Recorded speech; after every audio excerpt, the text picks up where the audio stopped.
നാമജപം തുടങ്ങല്ലേ? എന്റെ അമ്മ നാമം എല്ലാം വരുന്നില്ലേ? അയ്യോ ഞാനില്ല, എന്റെ കുയിലിന്റെ രാഗമൊന്നുമല്ല.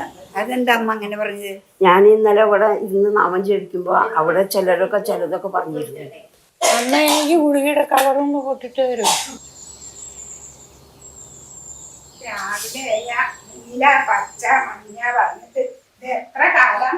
ആരാ ബാത്റൂമില്ല ലൈറ്റ് ഓഫ് ആക്കാതെ പോന്നേ? ആരായാലും എനിക്ക് അമ്മയ്ക്ക് അതൊന്നും ഓഫാക്കി കൂടെ? നിങ്ങളെ കാണാൻ താഴെ ആരും വന്നിട്ടില്ല. എന്നെ കാണാനോ? അപ്പൊ മരുന്ന് വിളിച്ചു പറഞ്ഞിട്ടായിരിക്കും. ഏയ്, ഇത് വേറെ ആരാണ്? പെൻഷന്റെ ആളായിരിക്കും.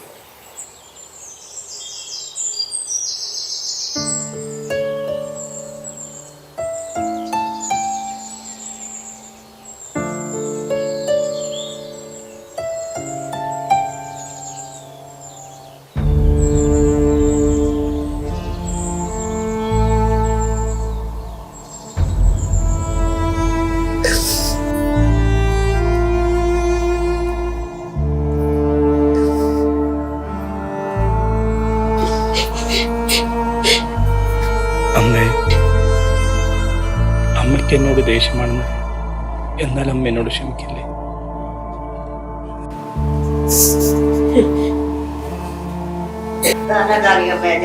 മകനാണോ? മോൻ ഇടയ്ക്കൊക്കെ ടിവിയിലും പത്രത്തിലൊക്കെ കാണാറുണ്ടല്ലോ.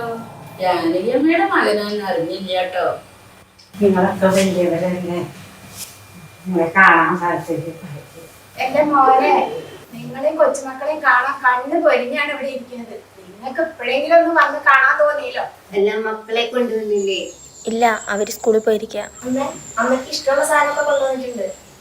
ചേട്ടാ നമുക്ക്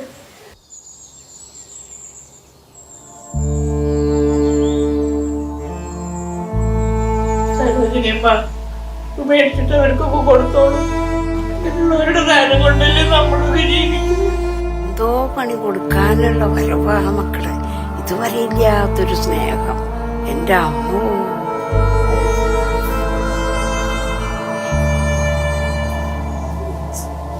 അമ്മ ഞങ്ങളുടെ കൂടെ വരണം. അമ്മ വരില്ലേ?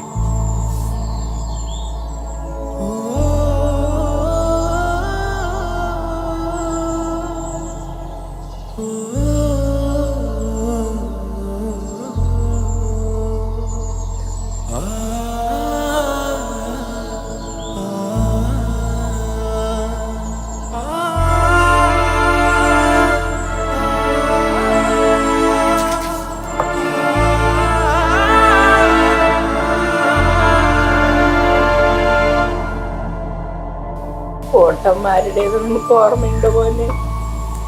നിന്റെ അച്ഛൻ മരിക്കുമ്പോ അന്ന് നീ ഇത്രേ ഉണ്ടായിരുന്നുള്ളൂ. കൈക്കുഞ്ഞായി നിന്നെ കൊണ്ട് ഞാൻ ലോകം മുഴുവൻ ചുറ്റി നടന്നു.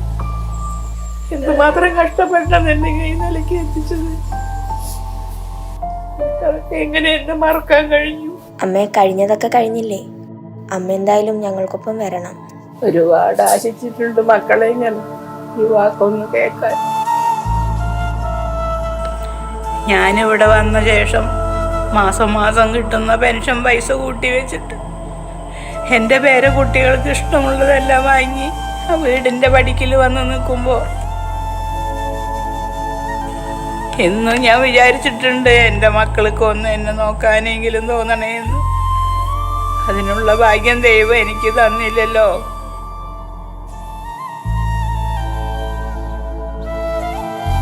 നിങ്ങളെ കാട്ടുകൊപ്പ് കഴിച്ചിട്ടാണെങ്കിലും നിങ്ങളൊക്കെ എന്നും കാണാനും എൻ്റെ പേരക്കുട്ടികളെ ചേർത്ത് പിടിച്ചുടങ്ങാനും ഞാൻ ഒരുപാട് ആശിച്ചിട്ടുണ്ട് മക്കളെ.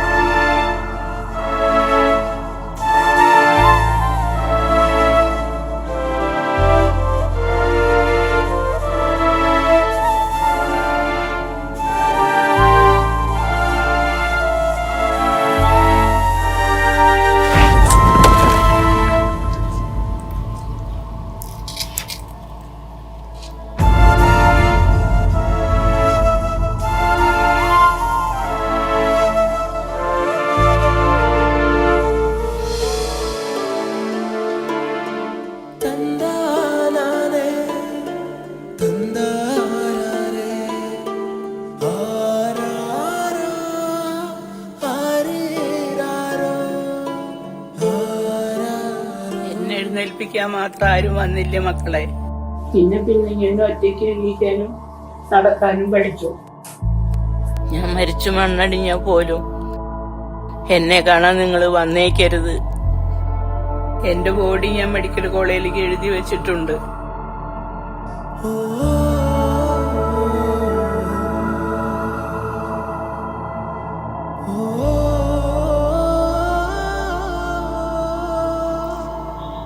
നിങ്ങളൊന്നും പറയാതെ പോവാണോ? അമ്മേ, എനിക്ക് ഈയിടെയായിട്ട് അസുഖം കൂടിയിരിക്കുക. മരുന്ന് കഴിച്ചാലൊന്നും മാറത്തില്ലെന്നാ പറയുന്നത്. വൃക്ക മാറ്റി വെക്കണോ അത്രേ. അമ്മേ, നേരത്തെ അസുഖം കൂടിയിരുന്ന സമയത്ത് അമ്മയുടെ എൻ്റെയും വൃക്ക മാച്ചാന്ന് പറഞ്ഞിരുന്നില്ലേ?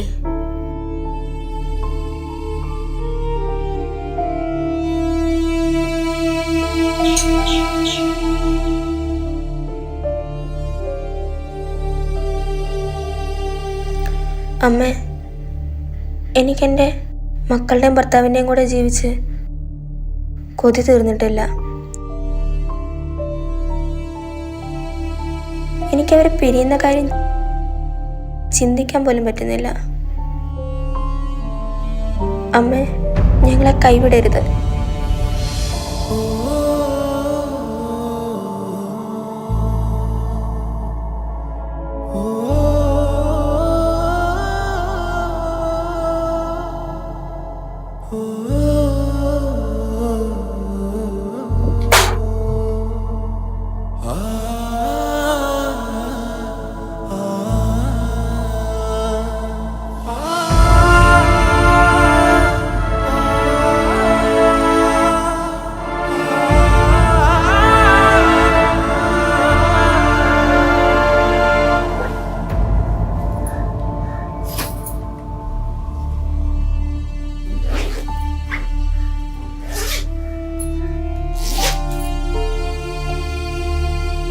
ജാനകിയമ്മേ, നിങ്ങളെന്താ ഈ ചെയ്യണേ?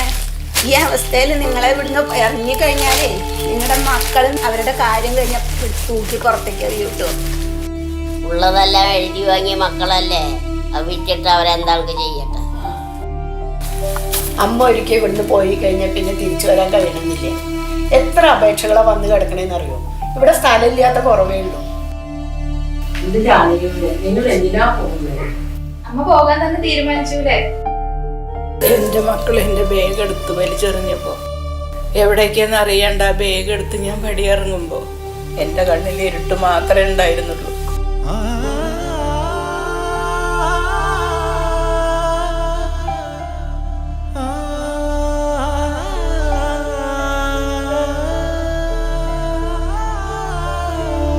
അവിടെ നിന്ന് ഞാൻ ഇവിടം വരെ എത്തിയില്ലേ? അത് ശരിയാണോ? അന്നത്തെ പ്രായമാണ് ഇപ്പോ. ഉഴുവരിച്ച് തെരുവിൽ കിടന്ന് മരിക്കേണ്ടി വന്നാലും ഞാൻ ജീവിച്ചിരിക്കുമ്പോ എന്റെ മക്കള് കഷ്ടപ്പെടരുത്. അതിന് നിങ്ങൾ ജീവിച്ചിരുന്നിട്ട് വേണ്ടേ അമ്മേ?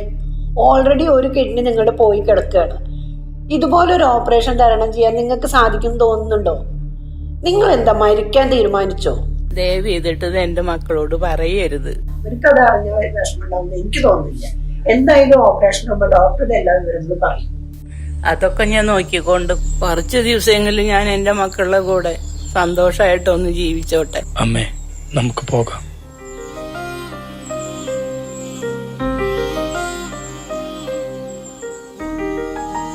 അമ്മ എന്നെ വെറുക്കരുത്. നിങ്ങളെ വെറുക്കാൻ ഇവർക്ക് പറ്റുമോ? ഇവര് ജീവിക്കുന്നത് നിങ്ങളുടെ ഓർമ്മകളിലല്ലേ? ഒരുപക്ഷെ ഇവരുടെ ഭാഗത്തും പല തെറ്റുകളും ഉണ്ടായിരിക്കും. പക്ഷെ അതൊന്നും തന്നെ ഇവരെ ഇവിടെ എത്തിക്കുന്നതിനുള്ള കാരണം. ഞാൻ ചില തീരുമാനം എടുത്തിട്ടുണ്ട്.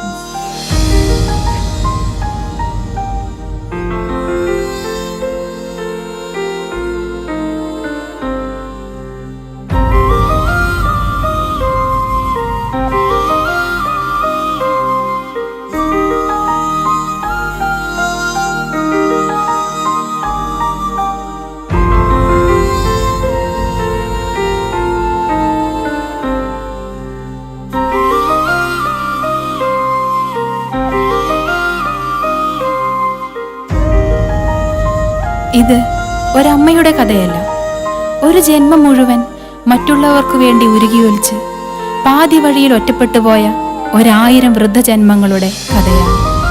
ഇവിടെ പെരുകേണ്ടത് വൃദ്ധസദനങ്ങളല്ല, താങ്ങാവുന്ന തണലാവുന്ന കൈകളാണ്. അതിൽ ആദ്യത്തെ കൈ നമ്മുടേതാവട്ടെ.